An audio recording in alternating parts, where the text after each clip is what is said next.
To the left is the Royal Artillery Garden, dating back to the 18th century. The Royal Regiment of Artillery is one of the largest of men and women firefighters, past, present and future.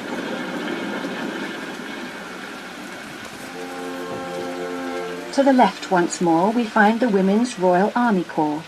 After serving in both World Wars, the vital contribution of women was recognised by the formation of the Corps in 1949.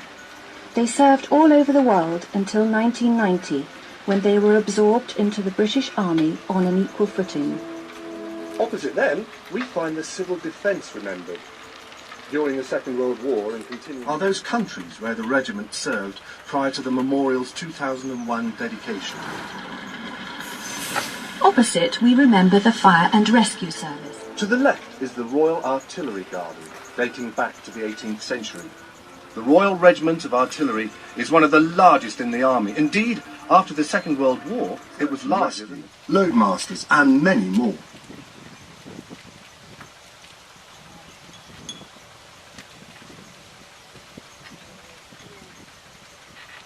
The left-hand side displays the Royal Naval Review, where dedicated oak trees mix with memorials to associations and individual ships. For example, the pyramid-shaped one recalls the 700 lives lost when HMS Neptune and HMS Kandahar were sunk by mines off Tripoli in 1941. Various classes and types of ships are also remembered, from the wooden minesweepers to those such as the Loch-class frigates. Look out a little further ahead, where there is a stone cairn remembering them, each named after a Scottish loch, as the name implies. The striking monument of the Royal Air Force Association stands on your right. With its eagle and globe badge, it looks after the welfare of RAF personnel past and present. The eagle has 1,000 handmade stainless steel feathers and sits in the centre of the RAF roundel, symbolically showing its place at the heart of the Royal Air Force family.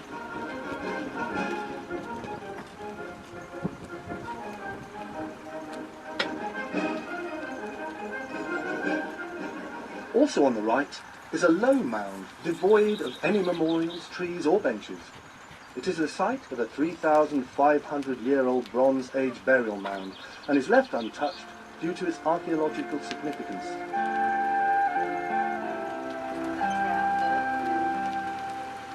Look left and forward. The monument was completed in 2012, marking the 30th anniversary of the conflict. It is similar to the memorial at the Blue Beach Cemetery in San Carlos in the Falkland Islands, where some British casualties are buried. In front are two beds of azaleas, forming a tribute to the frigate HMS Antelope that was lost during the campaign.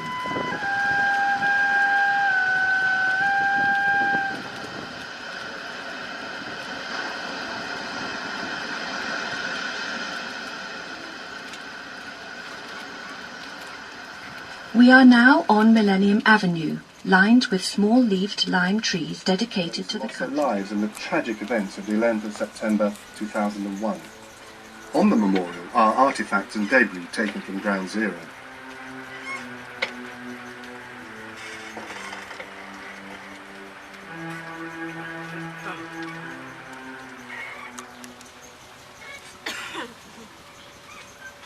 Many of the military memorials remember those who gave their lives in conflict, whereas a small memorial to your left, adorned with seashells, commemorates the British nuclear test veterans, celebrating their continued friendship and recalling the ill effects they suffered from the test which took place between 1952 and 1965 on the Pacific Islands listed on the memorial.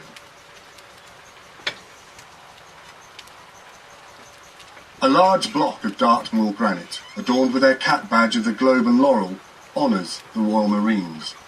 The stone is encircled with alder trees, which, like the Royal Marines, do not mind getting their feet wet. A few feet further on, next to the roadway, is the imposing memorial carrying the distinctive dagger emblem of the Commandos.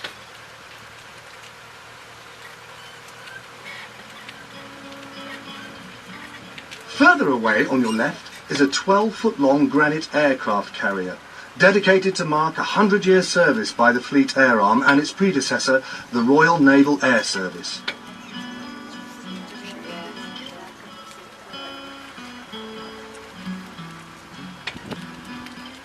Behind all the individual memorials lies a wood of 2,535 oak trees, one for every merchant navy and fishing vessel sunk in World War II.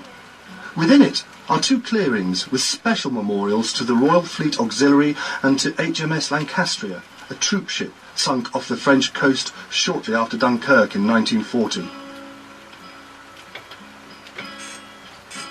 The famous red ensign of the Merchant Navy flies over this area at the site of the human sundial, one of the largest in the country and very accurate, assuming the sun is shining. This forms a fitting tribute to the nation's master mariners. After your train tour, please try it for yourself if the sun is out.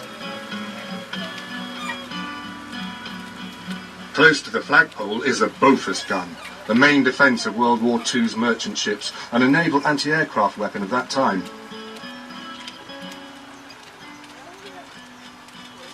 The large round boulder to your left, close to the roadway, is the new memorial to the Glider Pilot Regiment from 1942 to 1957.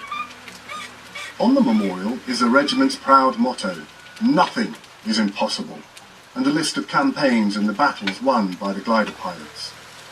The monument is placed at a memorial with its adjacent benches. This is dedicated to the light infantry, whose 8 regiments once made it the largest unit in the British Army. Their names and badges, each with the universal symbol of the bugle, are carved into the memorial. Today, they are part of the single large regiment, the Rifles. Look at that one there. To the right, the Airborne Division and Parachute Regiment are remembered. Early warning airborne road. That is succeeded by the Boy Entrance Garden, commemorating many thousands who joined the area. You can visit the northern reaches of the Arboretium. There are many memorials in this area, ranging from the Women's Royal Naval Service, the Ulster Ash Grove,